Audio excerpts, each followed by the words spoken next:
పొందినటువంటి భాగ్యంగా ఉన్నది. Thank God for the extended lockdown period. ఈ దిగ్బంధాన్ని ఈ కాలాన్ని పొడిగించినందుకు దేవునికి వందనాలు. It's because we have to thank God for everything. Give thanks for all. ఇది కనుక అన్ని విషయాలలో మనం దేవునికి కృతజ్ఞత చెల్లించాలి. And I am thankful to the Lord for giving me the opportunity to minister God's word through this medium to Kukatpalli Assembly and others who have logged in. దిగ్బంధంలో ఉన్నటువంటి మరి కుకుట్పల్లి సంఘం ఇంకా ఇతరులు కూడా మరి ఈ మాధ్యమం ద్వారా వాక్య పరిచయం చేయడానికి నేను సంతోషిస్తుంటున్నాను. And this is my second opportunity you have given to me to minister God's word. దేవుని వాక్య పరిచయం చేయడానికి మీరు నాకు ఇచ్చిన రెండవ అవకాశముగా ఇది ఉన్నది నాకు. And may God bless you and continue to bless your efforts. దేవుడు మిమ్మల్ని ఆశీర్వదించి మీ ప్రయత్నాలన్నింటినీ కూడా దీవించును గాక. And I am glad to have John also with me. God bless you too, John. Thank you, Anna. And may the Lord help us to proclaim God's word this evening. ఈ సాయంకాలమున దేవుని వాక్యాన్ని ప్రకటించడానికి ప్రభు మనకు సహాయం చేయను గాక. And now everywhere these meetings are going on. ప్రతి చోట కూడా ఈ కూడికలు ఇప్పుడు జరుగుతూ ఉన్నాయి. It's a good sign. అది మంచిది.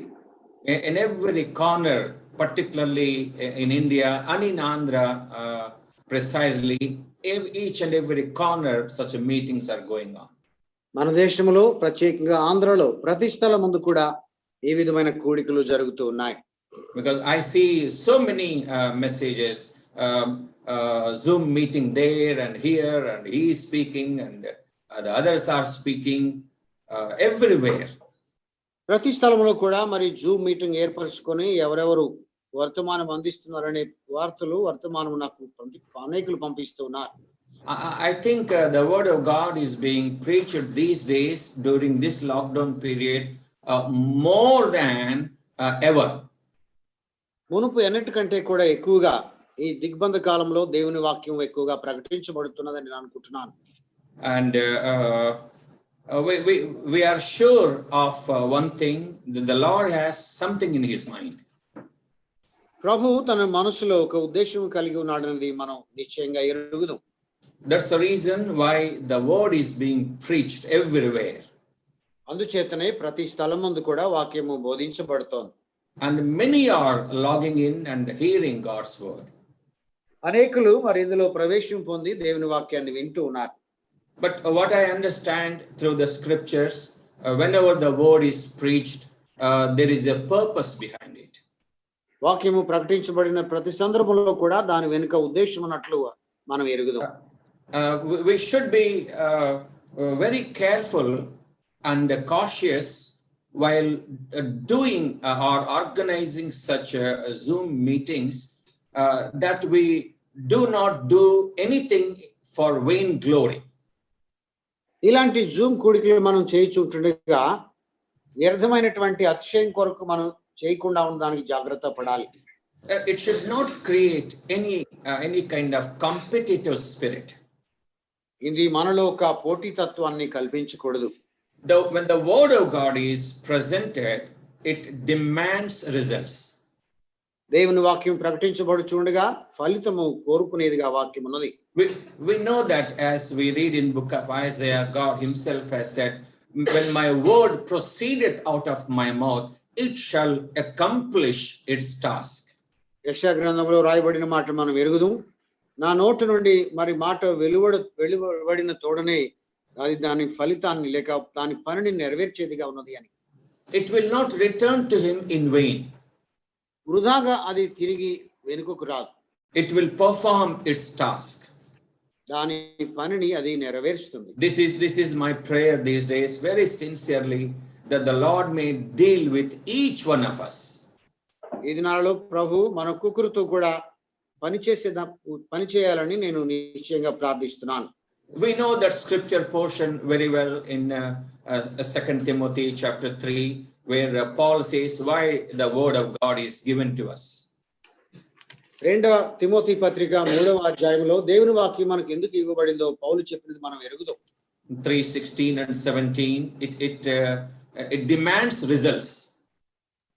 3వ అధ్యాయం 16, 17 వచనాలలో మనం చూచినట్లయితే అది It's profitable for doctrine. ఇది బోధ కొరకు ప్రయోజనకరమైనది. In other words, whenever God's word is taught, there is a profit. అనగా దేవుని వాక్యము నేర్పబడిన ప్రతి సమయంలో కూడా ఒక ప్రయోజనం ఉన్నది, లేక ప్రవక్త ఉంటున్నాడు. What is the profit? ఇక్కడ ప్రయోజనం లాభం ఏమిటి? It's mentioned threefold profits. It's for reproof, for correction, and for instruction in righteousness. ఇక్కడ 3 విధములైనటువంటి ప్రయోజనం లేక లాభం ఉన్నట్లుగా మనం చూస్తున్నాం. ఉపదేశించుటకు, ఖండించుటకు, తప్పుదిద్దుటకు, లేక నీతి యందు శిక్ష చేయుటకు ప్రయోజనకరమైంది అంటున్నాడు. So whenever we preach God's word, we pray that the Lord may bring forth these results. దేవుని వాక్యాన్ని బోధించే ప్రతిసారి కూడా ప్రభు ఈ ఫలితాన్ని అనుగ్రహించాలని మనం ప్రార్థించే వారంగా ఉన్నాం. Even I say the preachers even should be mindful of this when they prepare. ప్రసంగికులు కూడా మరి సిద్ధపడుతుండగా ఈ మనసు లేక ఈ ఉద్దేశం కలిగిన వారుగా ఉండాలి. They should not prepare in order to please the audience or listeners or impress upon them. వినేవారిని సంతృప్తి పరచడానికి లేక వారి మెప్పు పొందడానికి వారు సిద్ధపడకూడదు. When the doctrine is taught, it should yield the threefold results. బోధ చేయబడుతుండగా అది 3 అంతల ఫలితాన్ని ఇచ్చేదిగా ఉండాలి. Now we have that parable, the sower and the seed. విత్తువాని గూర్చినటువంటి ఆ విత్తువాడు విత్తనమును గూర్చిన ఉపమానం మనకున్నది. He sowed the seed, that is the word. వాక్యం అనే విత్తనాన్ని అతను విత్తాడు. And it brought forth threefold results. అది 3 విధముల ఫలితాన్ని లేక లాభాన్ని కలుగు చేస్తోంది. 30-fold, 60-fold and 100-fold. 30 దంతులు, 60 దంతులు, 100 అంతుల ఫలితాన్ని ఇస్తోంది. That's what God's word demands.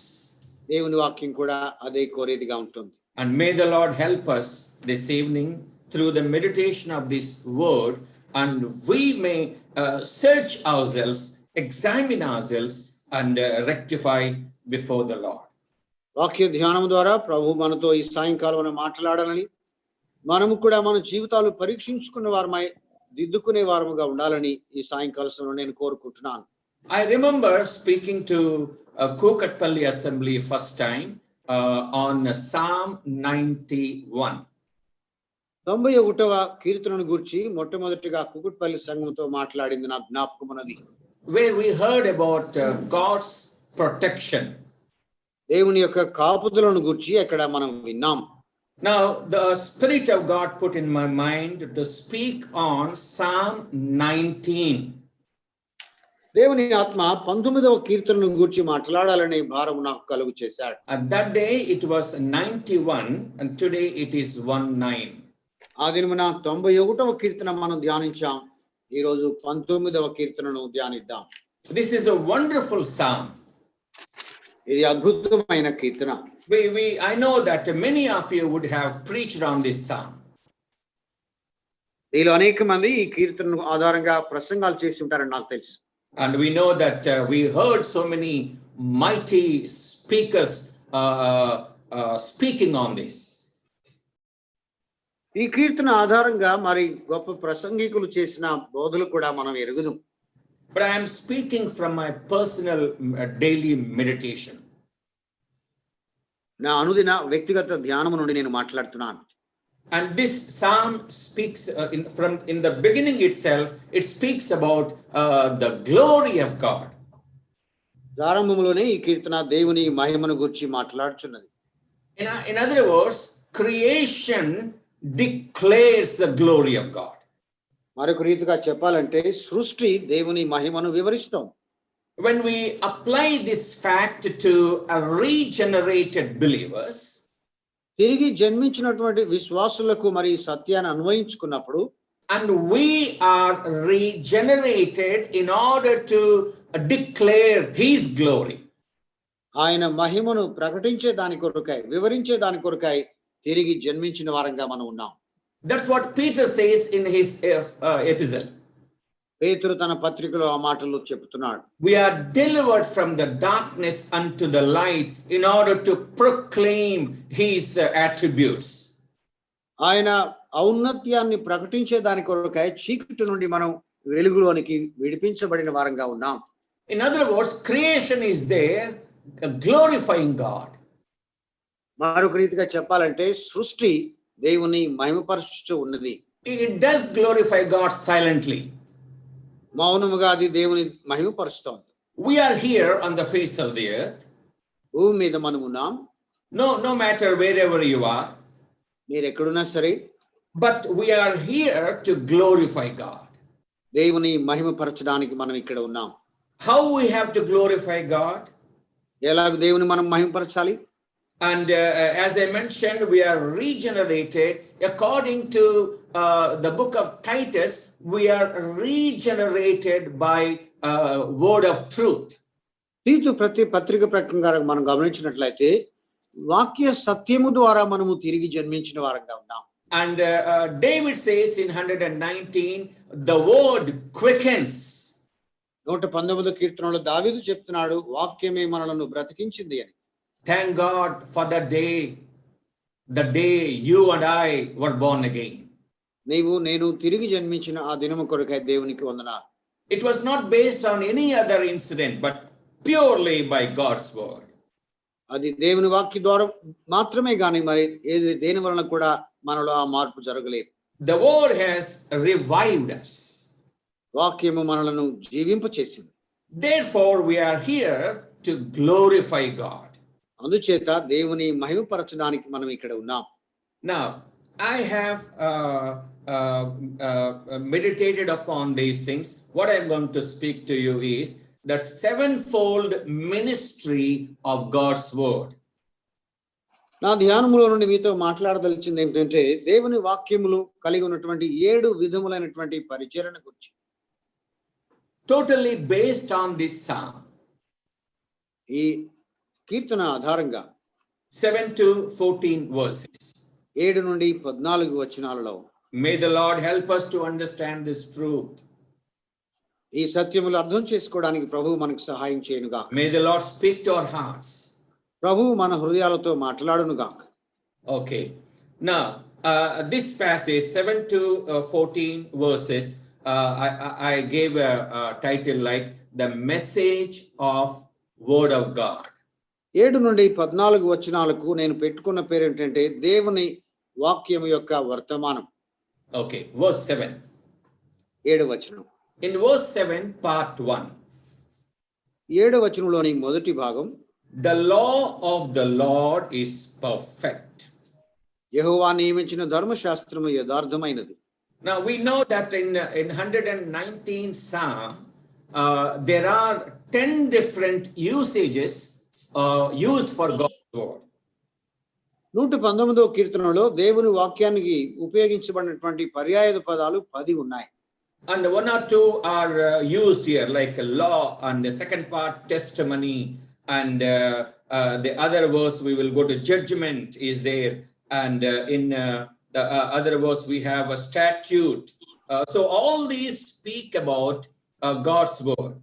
వాటిలో కొన్ని పదాలు ఇక్కడ మనకు కనబడుతున్నాయి. ధర్మశాస్త్రమని, శాసనమని, ఉపదేశములని, అలాగే ఆయన న్యాయ విధులు అనేవి ఇవన్నీ కూడా దేవుని వాక్యాన్ని గురించి మాట్లాడుతున్నాయి. All these speak about God's word only, but with a different approach.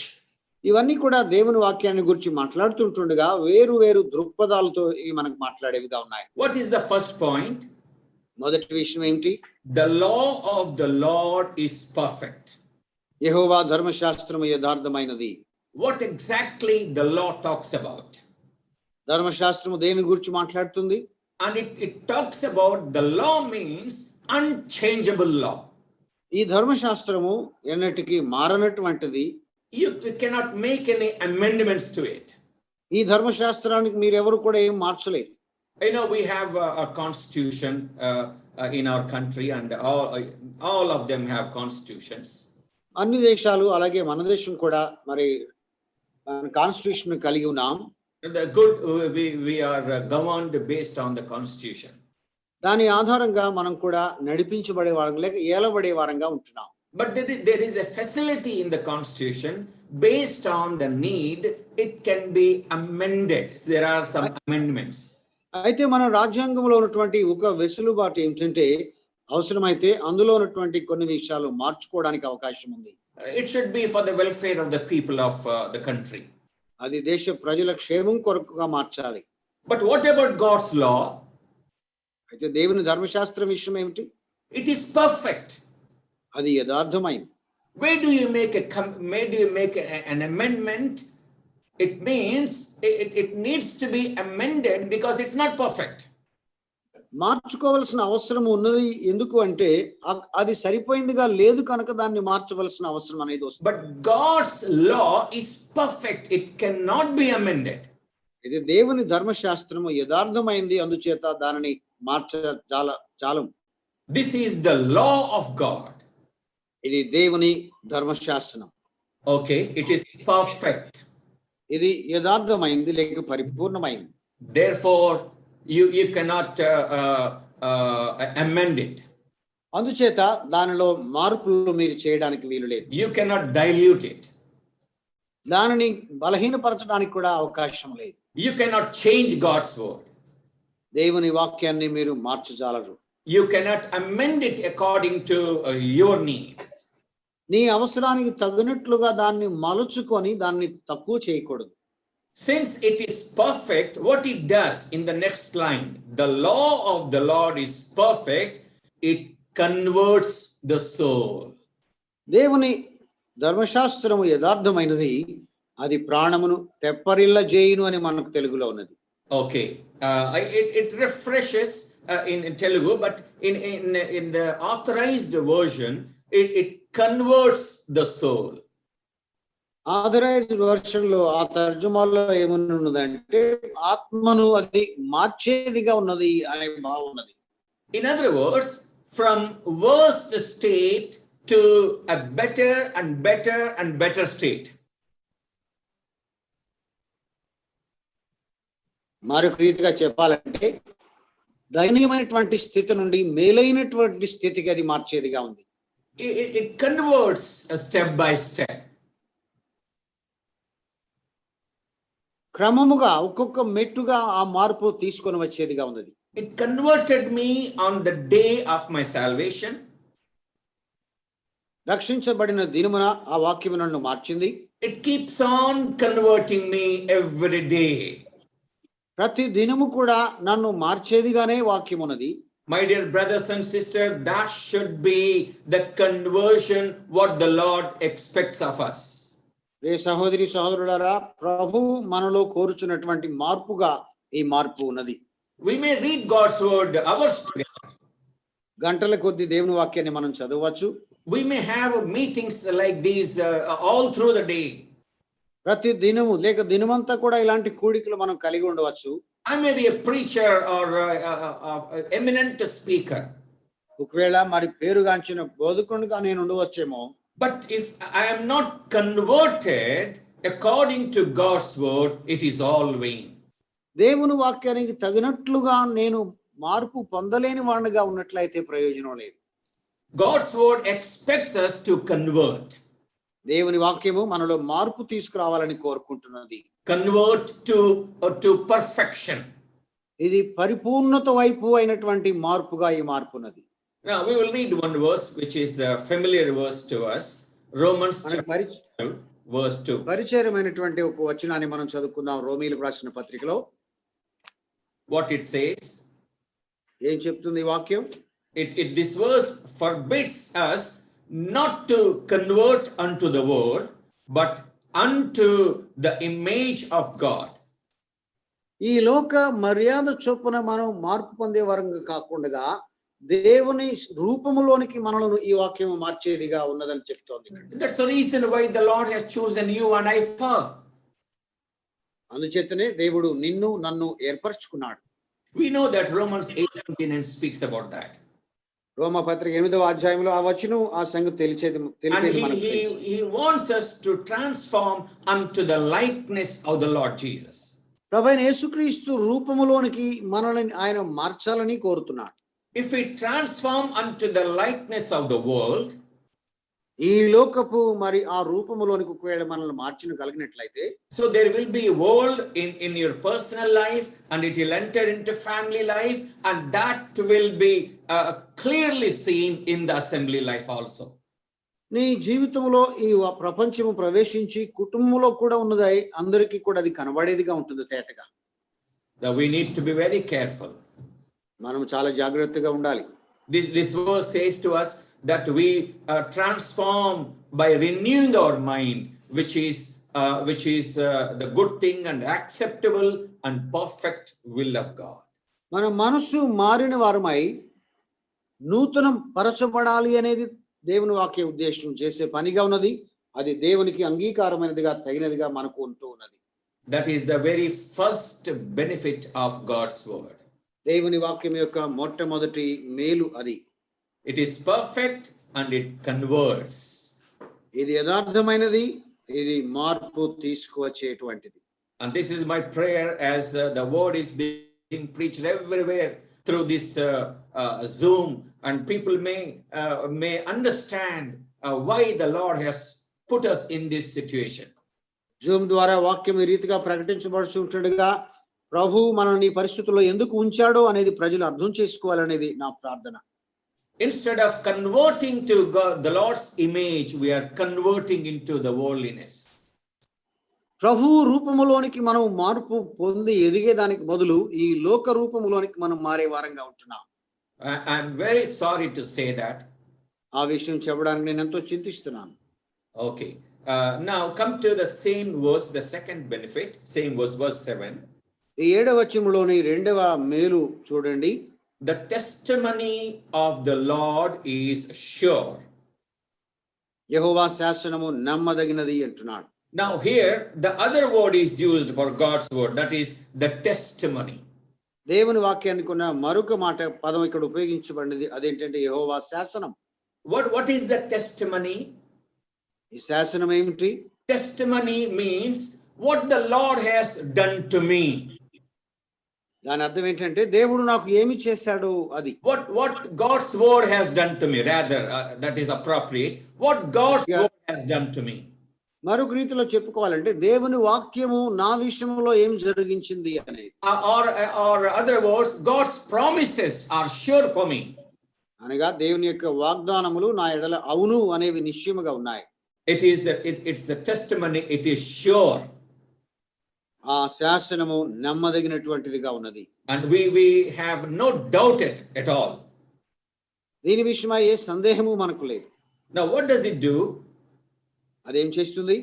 Next line, making wise the simple. ఆ తరువాత మాట, అది బుద్ధిహీనులకు జ్ఞానము పుట్టిస్తుంది. The very simple people will speak wisdom. బుద్ధిహీనులు సామాన్యులుగా ఉన్నవారు జ్ఞానము పలికేవారుగా ఉంటారు. That's what Paul says in 1 Corinthians. God has chosen base things that he might confound the wise of the world. పౌలు మొదటి కొరింథీయులకు రాస్తూ పలికినటువంటి మాటలు కూడా అవే కదా. ఈ లోకంలో జ్ఞానులను మరి వ్యర్థపరిచేదానికి దేవుడు వెర్రి వారిని ఏర్పరచుకున్నాడు అనే సంగతి తెలియజేస్తున్నాడు. Many a time I think of myself. అనేక సార్లు నన్ను గురించి నేను ఆలోచన చేస్తాను. Where was I and what was I? నేను ఎక్కడ ఉన్నాను, ఏమై ఉన్నాను అనేది. Once upon a time in a small village, Vettapalayam, John knows about it. ఒక కాలంలో మరి వేటపాలెం అనే ఒక చిన్న గ్రామంలో ఉన్నాను. John, What was I? నేనేమై ఉన్నాను అప్పుడు? Without any kind of goal. ఏ గురి లేనటువంటి స్థితిలో ఉన్నాను. But what I am today. కానీ ఇప్పుడు నేనేమై ఉన్నాను? That is what God's word does. దేవుని వాక్యము చేసే పని అదే. This is the work of the Lord. ఇది ప్రభు యొక్క పని. Never try to stand in front of 2 or 3 people during those days. ఆ దినాలలో 2 లేక 3 ఎదుట నిలవబడడం అనేది తెలియని పరిస్థితి. But the Lord has made the simple wise. అయితే ప్రభువే బుద్ధి లేనటువంటి వారిని జ్ఞానులుగా చేస్తున్నాడు. It is the work of God's word. ఇది దేవుని వాక్యం యొక్క పనిగా ఉన్నది.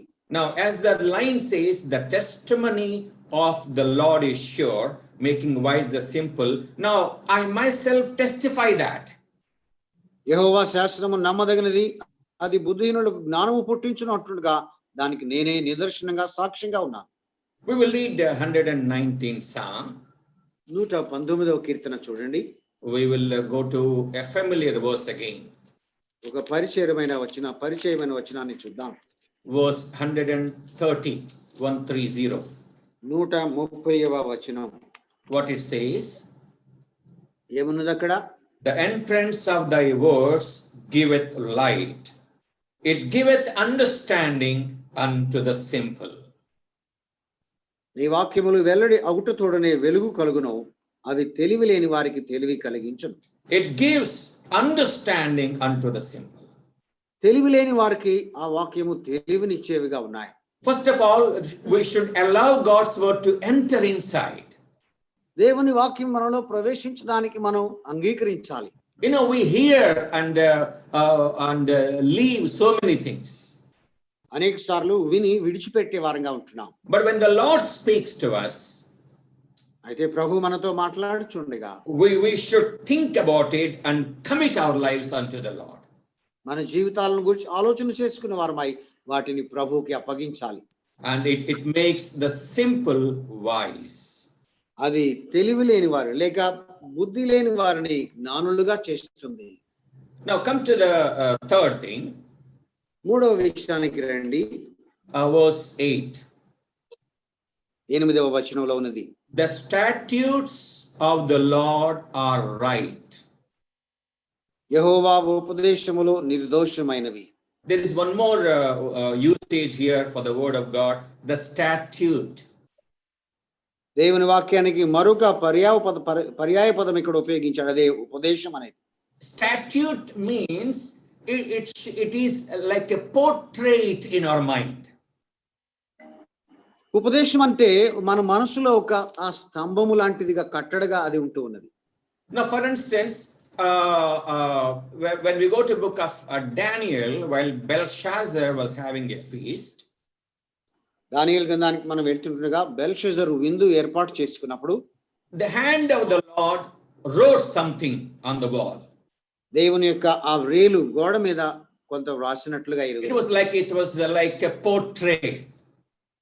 అది ఎక్కడ మరి ఆయనకు చూపించబడుతూ రాయబడుతున్నటువంటిదిగా ఉన్నది కట్టడగా. The statute means it's like a portrait in our mind. ఇక్కడ ఉపదేశము అనేది మన మనస్సులో చూపించబడేదిగా ఉంటూ ఉన్నది. It's imprinted. మన మనసులో అది ముద్రించబడినటువంటిదిగా ఉంటుంది. Now, for instance, we will not forget certain scenes or certain people or certain pictures we see. They remain in our mind. ఉదాహరణకు మనం చూసే కొంతమంది వ్యక్తులను, కొన్ని దృశ్యాలను, కొన్ని పటములను మనం మనసులో అవి ముద్రించబడినవిగా ఉంటాయి. They remain there. అక్కడే అవి ఉండేవిగా ఉన్నాయి. They remain as a portrait. అది ఒక మరి మన మనసులో నిలిచి ఉండే ఒక పటములాగా ఉంటూ ఉన్నది. That's what God's word is mentioned here. దేవుని వాక్యమును గురించి ఇక్కడ అదే సంగతి తెలుపబడుతోంది. The statutes of the Lord are right. Jehovah ఉపదేశములు నిర్దోషమైనవి. Even if any man portrays my picture, there will be some kind of say imperfection we can point out at. ఎవరైనా ఒకవేళ నా పటాన్ని గీసేవారుగా ఉన్నట్లయితే అతను గీసిన ఆ పటములో ఎక్కడో ఏదో పరిపూర్ణము కానిటువంటి స్థితి అనేది మనం చూచే వారంగా ఉంటాం. We won't say it is 100% correct. ఇది కరెక్ట్ గా ఆయనలాగే ఉందండి అని మనం చెప్పజాలం. But what about the Lord's word? అయితే దేవుని వాక్య విషయం ఏమిటి? The statutes of the Lord are right. Jehovah ఉపదేశములు నిర్దోషమైనవి. In other words, when the word of God says, thus says the Lord, it is right. మరొక రీతిగా యెహోవా వాక్కు ఎలాగూ చెప్పుచున్నదంటే అది సరైనదిగా ఉంటూ ఉన్నది. You cannot say, no, it's not like that, it is like this. ఇది అట్లా కాదండి, ఈ రీతిగా ఉండాలి అని మనం చెప్పడానికి వీలుడే. There are many who are trying to give their own versions to some of the passages of the scriptures. లేఖనములో ఆయా భాగములకు అనేక మంది అనేక రీతుల వివరణ చేయడానికి కోరుకునేవారుగా ఉంటున్నారు. And they have their own argument. దాని కొరకు వారు సొంత తర్కించేవారుగా ఉంటున్నారు. I caution brethren, let us be careful. సహోదరులారా, జాగ్రత్తగా ఉండాలని నేను మీకు మనవి చేస్తున్నాను. The statutes of the Lord are right, they are right. యెహోవా ఉపదేశములు సరైనవి, నిర్దోషమైనటువంటి. When the word of God says yes and it is yes. దేవుని వాక్యము అవును అని చెప్తే అది అవునే. Okay, what it does, అదేం చేస్తుంది? the next line, ఆ తరువాత మాట, it rejoices the heart. హృదయమును సంతోషపరుస్తుంది. Wonderful thing, isn't it? అద్భుతమైన సంగతి కదండి. The statutes of the Lord are right, they rejoicing the heart. యెహోవా ఉపదేశములు నిర్దోషమైనవి, అవి హృదయమును సంతోషపరచును. Praise be to God. దేవునికి మహిమ కలుగునుగాక. Right thing always rejoicing. సరైనటువంటిది ఎప్పటికీ కూడా సంతోషాన్ని కలిగించేటువంటి. Even the word of God, even if it warns us, we rejoice. దేవుని వాక్యం ఒకవేళ మనల్ని హెచ్చరించినా కూడా మనం సంతోషిస్తాం.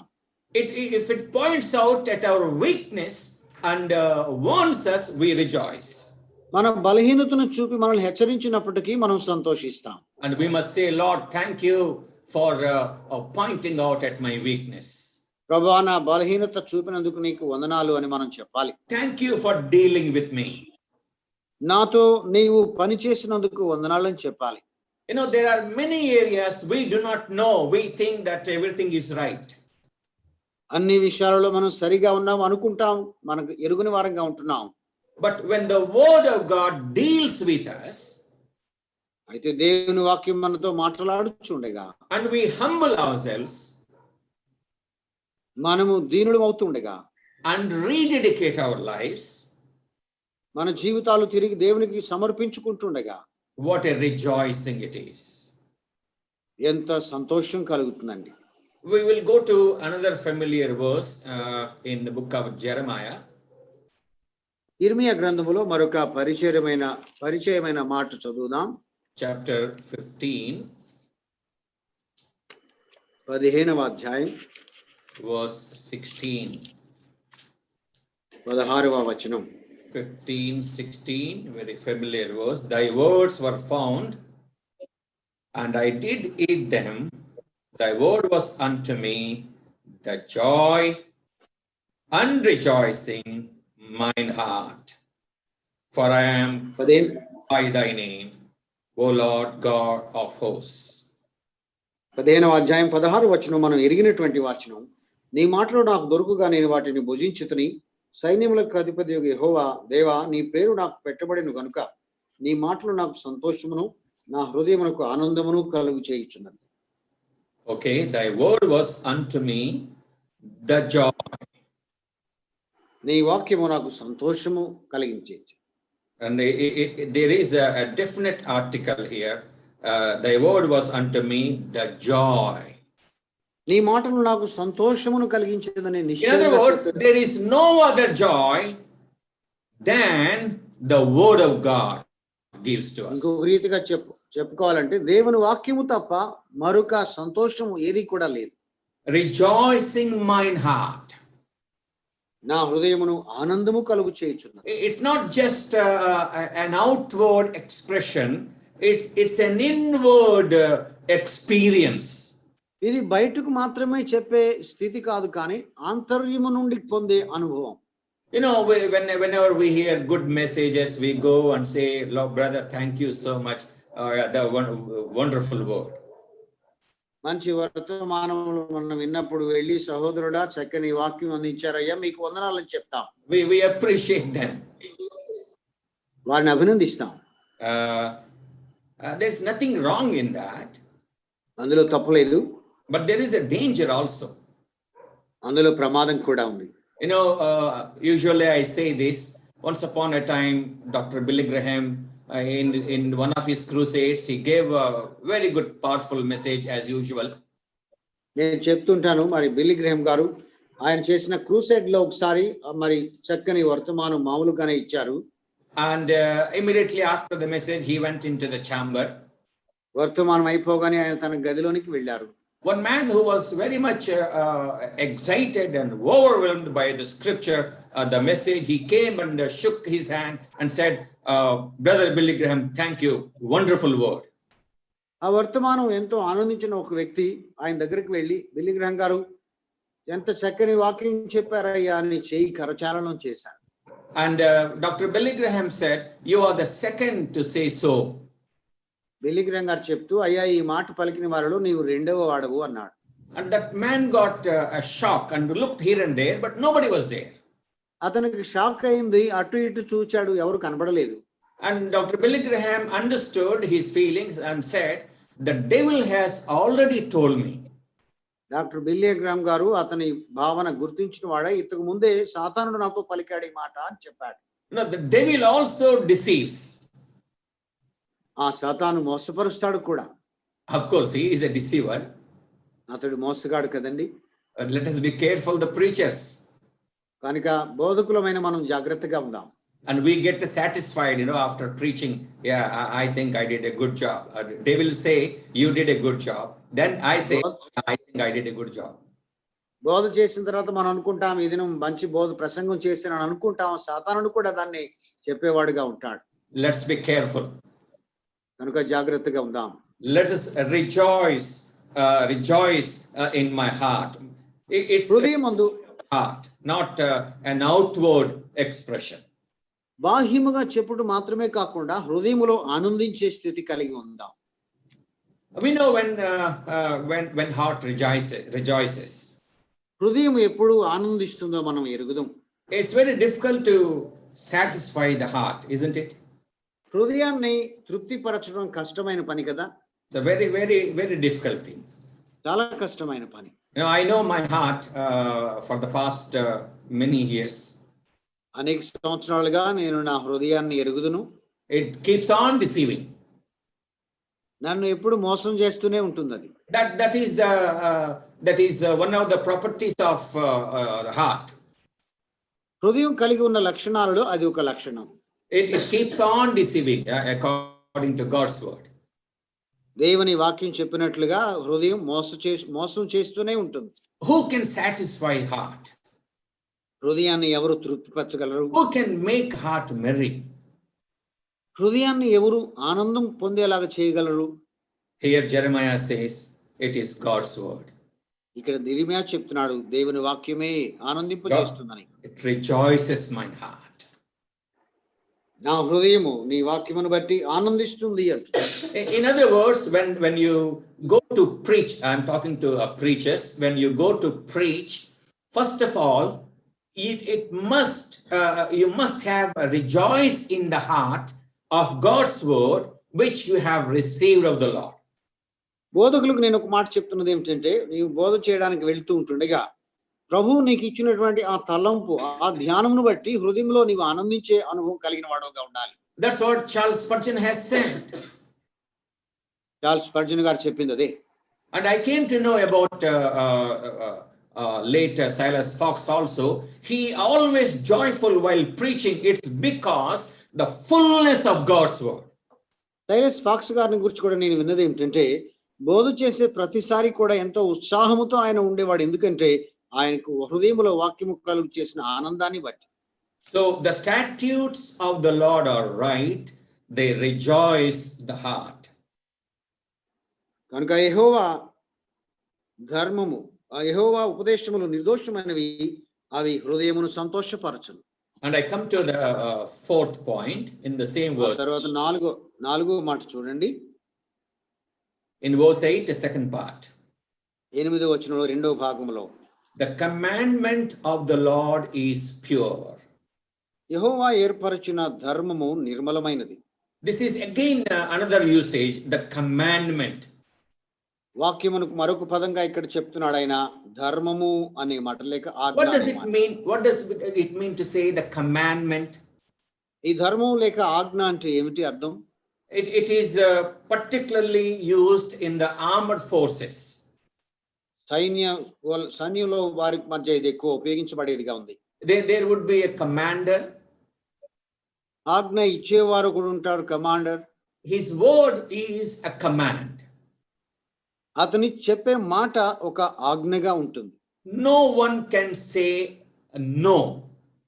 ఎవరు కూడా ఆ ఆజ్ఞను తిరస్కరించరు, దాన్ని అధిగమించరు. He will say, erect a tent here. ఇక్కడ ఒక గుడారం వేయండి అని ఆయన చెప్తాడు. And after the erection, he will say, uproot it and erect it some other place. గుడారం వేసిన తర్వాత దీన్ని ఇక్కడ పీకి మరొక స్థలంలో వేయండి అని చెప్తాడు. No murmuring.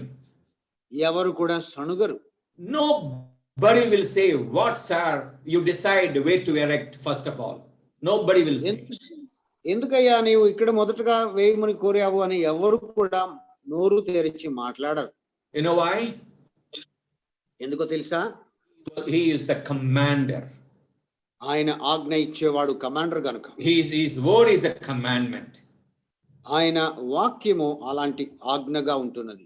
We have God of hosts of heaven. పరలోకపు సైన్యములకు అధిపతిగా మన దేవుడు ఉన్నాడు. That's what we know him. మనం ఆయన గురించి ఆ సంగతి ఎరుగుదు. God of hosts of heaven. పరలోకముకు చెందినటువంటి ఆ సైన్యం యొక్క దేవుడు ఆయన. He is the commander in chief. ఆయన మనకు కమాండర్ గా ఉంటున్నాడు, ముఖ్య His commander. word is a commandment. ఆయన ఆజ్ఞ మరి ఒక ఆజ్ఞగా ఉంది, ధర్మంగా. 10 commandments were given in the Old Testament. పాత నిబంధనలో 10 ఆజ్ఞలు ఇవ్వబడ్డాయి. All of them broke all the commandments. అందరూ ఆ ఆజ్ఞలు పాటించలేకపోయారు. That's why God was unhappy with their lives and they perished in the wilderness. అందుచేతనే దేవుడు వారి జీవిత విషయాల్లో సంతోషించకపోయినందుచేత అరణ్యంలో రాలిపోయారు. But we, the children of God, దేవుని పిల్లలమైన మనం, chosen in the Lord Jesus Christ, యేసుక్రీస్తు ప్రభువునందు మనం చూస్తుండగా, are expected to execute his commandments. ఆయన వలన ఏర్పాటు చేసుకోబడిన మనము ఆయన ఆజ్ఞలు పాటించాలని చెప్పబడుతున్నాం. Whatever God's word says to us, that is a commandment. దేవుని వాక్యం మనకి ఏమి చెప్తుందో అది ఆజ్ఞ. And it is pure. అది పవిత్రమైనదిగా ఉన్నది. Again, we cannot dilute it. దీన్ని మనము మరి ఏమాత్రము పలచన చేయకూడదు. And we have to give so much of honor to this word because it's pure. You cannot dilute it or you cannot pollute it. ఈ వాక్యము నిర్మలమైంది అనగా పవిత్రమైంది కనుక దాన్ని పలచన చేయకూడదు, దాన్ని కలుషితం కూడా మనం చేయకూడదు. Whenever I say the Lord's word is pure, one thought comes to my mind. దేవుని వాక్యం నిర్మలమైంది లేక పవిత్రమైంది అని చెప్తుండగా నా మనసుకు ఒక తలంపు కలుగుతుంది. Come to 1 Peter chapter 2. మొదటి పేతురు పత్రిక 2వ అధ్యాయానికి రండి. We know these verses very well. ఈ వచనాలు మనం ఎరుగుదాం. 1 and 2 verses. 1, 2 వచనాలు. 2 says pure milk. నిర్మలమైనటువంటి పాలు అంటుంది 2వ వచనం. And how you have to take this? ఎలా ఈ పాలను సేకరించాలి, తీసుకోవాలి? In verse 1, first of all, it said, wherefore, laying aside all malice and all guile and hypocrisies and envies and all evil speakings.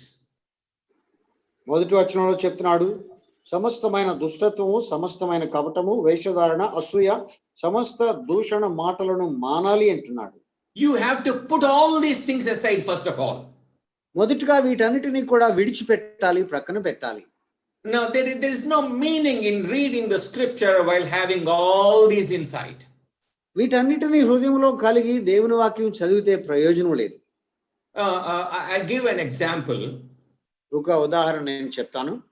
For instance, we go to bed and then we wake up in the morning. ఉదాహరణకు పడుకొని ఉదయాన్నే లేస్తాం.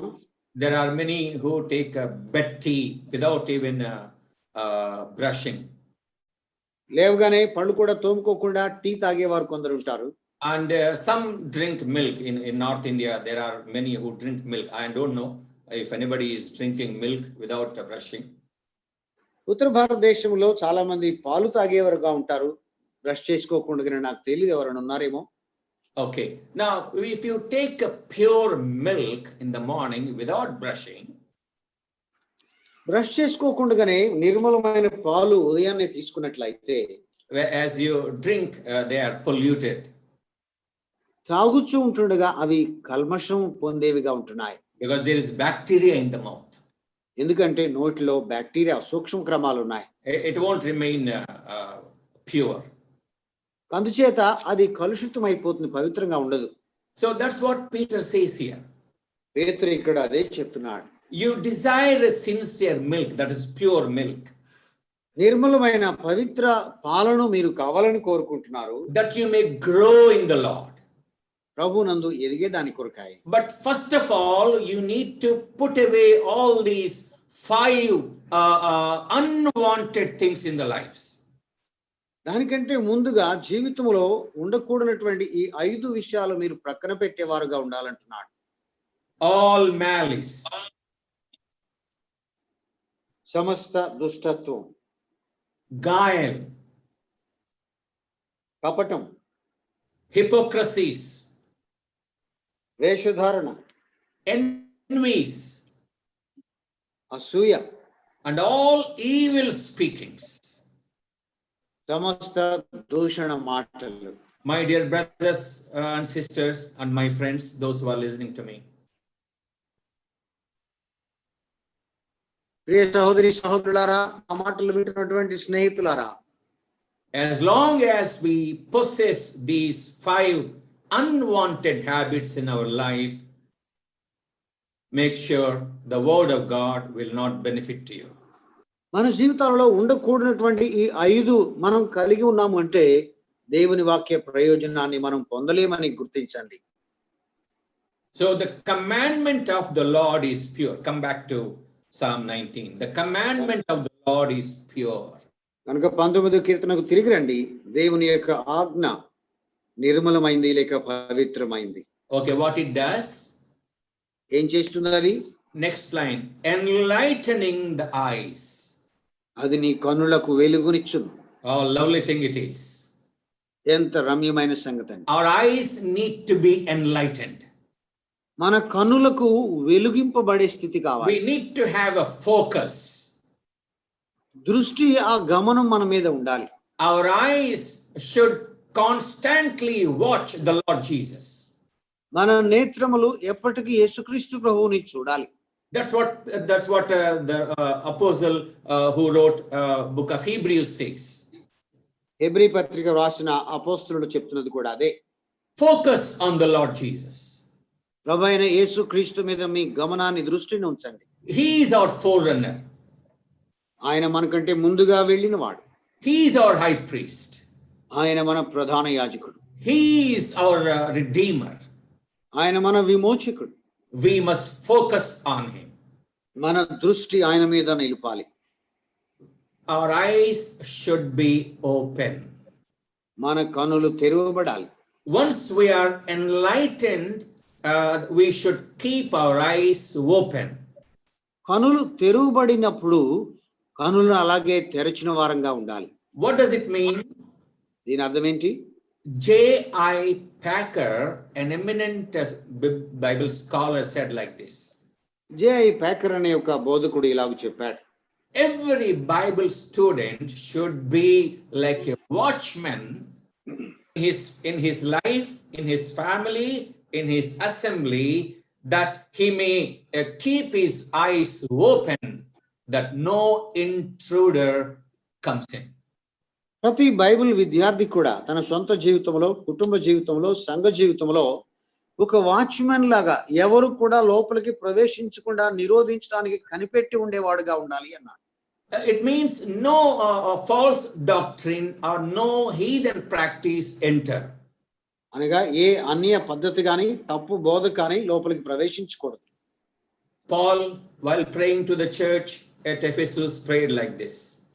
ఎఫెసు సంఘములో ఉన్న వారి కొరకు పౌలు ప్రార్థిస్తూ ఇలాగ ప్రార్థించాడు. Turn to chapter 1. మొదటి అధ్యాయానికి త్రిప్పండి. That is the prayer of God's servant for the church.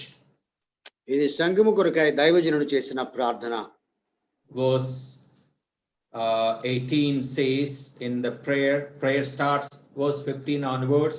In verse 18 it may be connected all together, but John, I say that you just translate this.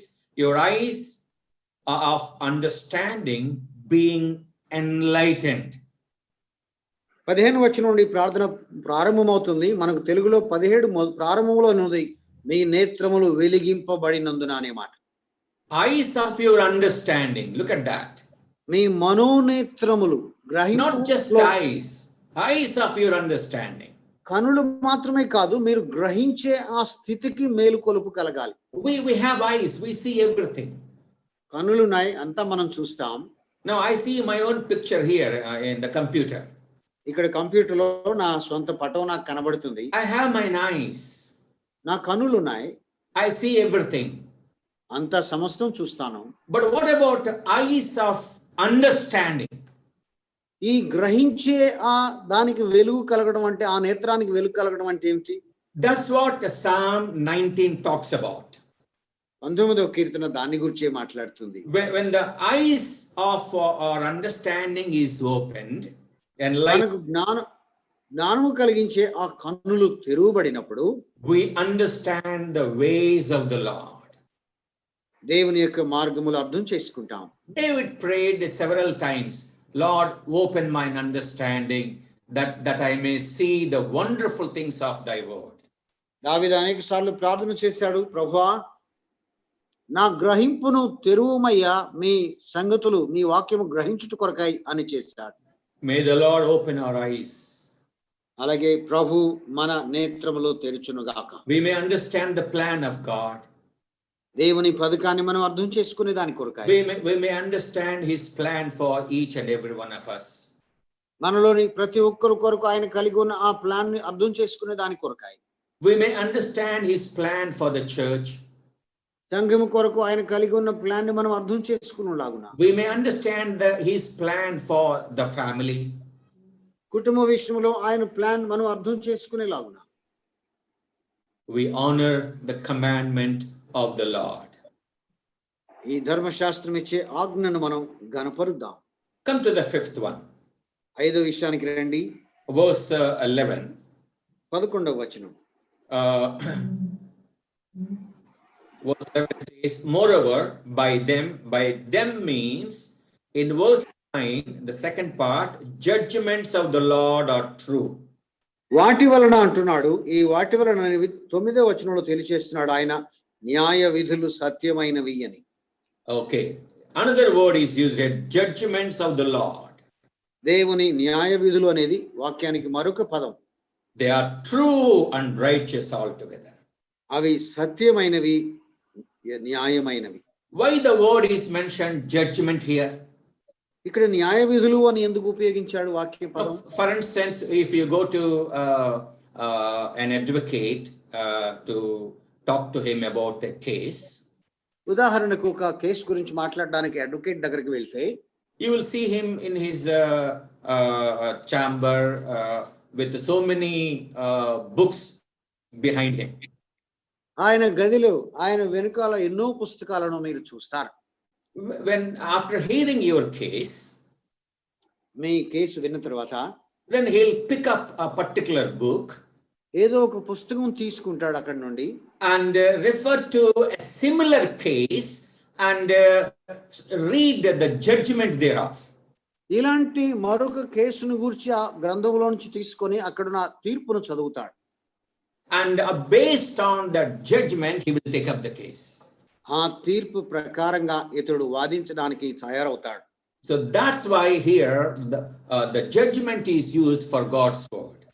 అందుచేతనే ఇక్కడ దేవుని వాక్యానికి న్యాయ విధులు అనే పదం ఉపయోగించబడింది. In other words, when we turn back, what the Lord has done in the past. అనగా మనం వెనుదిరిగి చూచుచుండగా దేవుడు మన పట్ల ఏమి చేశాడు అనేది. God's judgment on Adam and Eve. ఆదాము హవ్వల మీద దేవుడు ఇచ్చిన తీర్పు. God's judgment on Cain. కయ్యోనుకు దేవుడు ఇచ్చిన తీర్పు. God's judgment on at the time of Noah. నోవహు కాలములో దేవుడు ఇచ్చిన తీర్పు. They're all warnings to us. అవన్నీ కూడా మనకు హెచ్చరికలుగా ఉన్నాయి. Like Paul writes to Corinthians, all these things are written for our admonishment. పౌలు కొరింథీయులకు రాసినట్లుగా మనకు హెచ్చరిక కలిగే దాని కొరకై ఇవన్నీ రాయబడ్డాయి. So if God's word is a judgment, కనుక దేవుని వాక్యము న్యాయ విధిగా ఉన్నట్లయితే, and they are true and righteous, అవి సత్యమైనవిగా న్యాయమైనవిగా ఉన్నాయి. now what it does? అదేం చేస్తుంది? 11. 11వ వచనం. Thy servant is warned. నీ సేవకుడు హెచ్చరిక నందును. It's a warning for us. వాక్యము మనకు హెచ్చరికగా ఉంటున్నది. What he did in the past, గతములో ఆయన ఏమి చేశాడో, it's a warning for us. అది మనకు ఒక హెచ్చరిక. The Lord's word comes to us again and again as a warning, as a signal. దేవుని యొక్క వాక్యము పదే పదే మన ఎదుకు వచ్చుచు ఒక హెచ్చరికగా, ఒక సిగ్నల్ గా వస్తుంది. For instance, all of us drive these days. ఈ దినాల్లో మనందరం కదా వాహనాలు నడుపుతాం. We know in the dashboard, if there is any red light blinking, it's a warning. మరి మన వాహనం యొక్క డాష్ బోర్డ్ మీద ఏదైనా ఎర్రగా గుర్తు వెలుగుతున్నట్లయితే అదొక హెచ్చరికగా ఉన్నది. It's a warning to the driver. There is some danger. You need to deal with it. నీ వాహనములో ఏదో సమస్య ఉన్నది, నీవు దాన్ని సరి చేసుకోవాలని డ్రైవర్ కు అది ఒక హెచ్చరికగా ఉంటుంది. The word of God comes to us as a warning. దేవుని వాక్యము ఒక హెచ్చరికగా మనకు వస్తుంది. And we need to rectify. దాన్ని మనం సరి చేసుకోవాలి. Now these days in this lockdown period, the word of God is coming to us abundantly. ఈ దిగ్బంధ కాలమందు దేవుని వాక్యము సమృద్ధిగా మన ఎదుకు వస్తుంది. There is an abundance of rain. సమృద్ధి అయిన వర్షము కురిచినట్లు. This is coming to our hearts. మన హృదయాలకు వస్తుంది. It's a warning signal for all of us. మనందరికీ కూడా మనకు హెచ్చరిక చేసే సిగ్నల్ గా ఇది ఉన్నది. What's happening in our lives, we know it. మన జీవితాలలో ఏం జరుగుతుందో ఎరుగుదుము. How the assemblies are functioning, we know it. సంఘములు ఎలాగూ పని చేస్తున్నాయో మనం ఎరుగుదాం. How we are compromising with the worldly things, we know it. ఈ లోక విషయాలలో ఎలాగూ రాజీ పడుతున్నామో ఎరుగుని వారంగా ఉన్నాం. How we do everything for vain glory, we know it. వృధాతిశయం కొరకు మనం అన్ని పనులు ఎలాగూ చేస్తామో ఎరిగిన వారంగా ఉన్నాం. It's a warning for us, my dear brother and sister. ప్రియ సహోదరి సహోదరుడా, ఇది మనకు ఒక హెచ్చరికగా ఉన్నది. That's why the Lord has kept us inside. అందుకే ప్రభు మనల్ని లోపల ఉంచాడు. We have carried a lot of dross these days. ఈ దినాలలో ఎంతో మస్టుని, మలినాన్ని మనం తీసుకొని వచ్చాం. It should be cleansed. దానిని మనం శుభ్రం చేసుకోవాలి. And the word of God does cleanse. దేవుని వాక్యమే మనలను శుద్ధి చేస్తుంది. Okay, I come to the sixth one. 6వ మాటకు వద్దాం. Is it the sixth one? Sixth one, yes, in verse 11 only. 6వ మాట. 11. In keeping of 11వ them means again judgments. In keeping of them, there is great reward.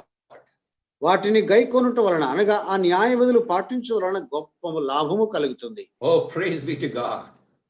దేవునికి స్తోత్రం కలుగును గాక. The word not only converts us, వాక్యము మనలో మార్పు తీసుకొచ్చేదిగా మాత్రమే కాకుండా not only makes us wise, మనలను జ్ఞానులుగా చేయడం మాత్రమే కాకుండా not only rejoices us, మనలో ఆనందాన్ని కలుగు చేయడం మాత్రమే కాకుండా not only enlightens our eyes, మన మనోనేత్రములు వెలిగించడం మాత్రమే కాకుండా not only warns us, మనల్ని హెచ్చరించడం మాత్రమే కాకుండా but all this is because there is a reward.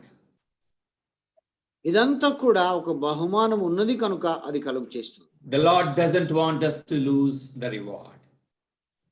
ఆ బహుమానం మనం పోగొట్టుకోకూడదని ప్రభువు కోరుతున్నాడు. John, writing to the elect lady in second epistle, he said, what all you have learned, hold on to them that you may not lose the reward. యోహాను రెండవ పత్రిక వ్రాస్తూ మరి ఆ స్త్రీకి నీవు సంపాదించుకున్నదంతా కూడా పోగొట్టుకోకుండా జాగ్రత్త పడుము అంటూ ఉన్నాడు. What Paul says about his own about himself, 1 Corinthians chapter 9, 24 to 27. మొదటి కొరింథీ 9వ అధ్యాయం 24-27 పౌలు తన సొంత జీవితాన్ని గురించి ఏం తెలుపుతున్నాడు? We know that passage again very well. ఆ భాగాన్ని మరలా మనం ఎరిగిన వారంగా ఉన్నాం. It talks about mastering our own body. మన సొంత దేహాన్ని లేక మన అవయవాలను అభ్యాసం చేసుకోవడం అంటున్నాడు అక్కడ. Paul says, I fight like a boxer and put my body under my subjection. నేను మళ్ళీ యోధుడిలాగా మరి పోరాడుచు నా దేహాన్ని లోబరుచుకుంటున్నాను అంటున్నాడు. What for? దేని కొరకు? In verse 27, there is a crown incorruptible. 27వ వచనంలో తెలియజేస్తున్నాడు అక్షయమైనటువంటి ఒక ఆ కిరీటము కొరకు. That's what the word of God does. There is a reward for us. దేవుని వాక్యం మనకు చేసేది కూడా అదే బహుమానం మనకి ఇస్తుంది. You know, after having studying this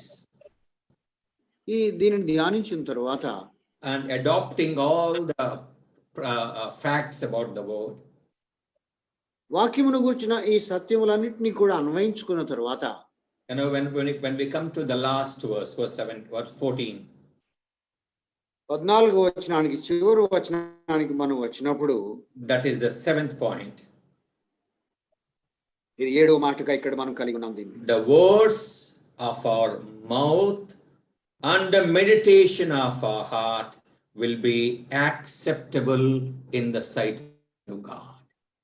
నా నోటి మాటలు నా హృదయ ధ్యానము నీ దృష్టికి అంగీకారములగును. We meditate God's word day and night. దివారాత్రులు దేవుని వాక్యాన్ని మనం ధ్యానిస్తాం. When we speak the oracles of God.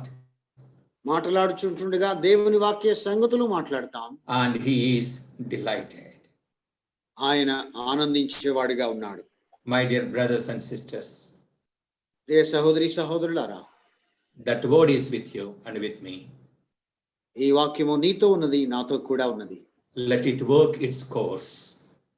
ఆ వాక్యము మన హృదయాలలో జీవితాలలో పనిచేయనిద్దాం.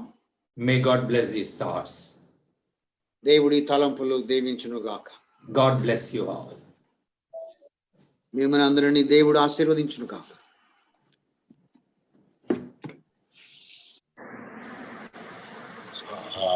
Thank you, brother, for the wonderful word. And thank you, John, for translation also. And I request brother Vijay Raju from Amritsar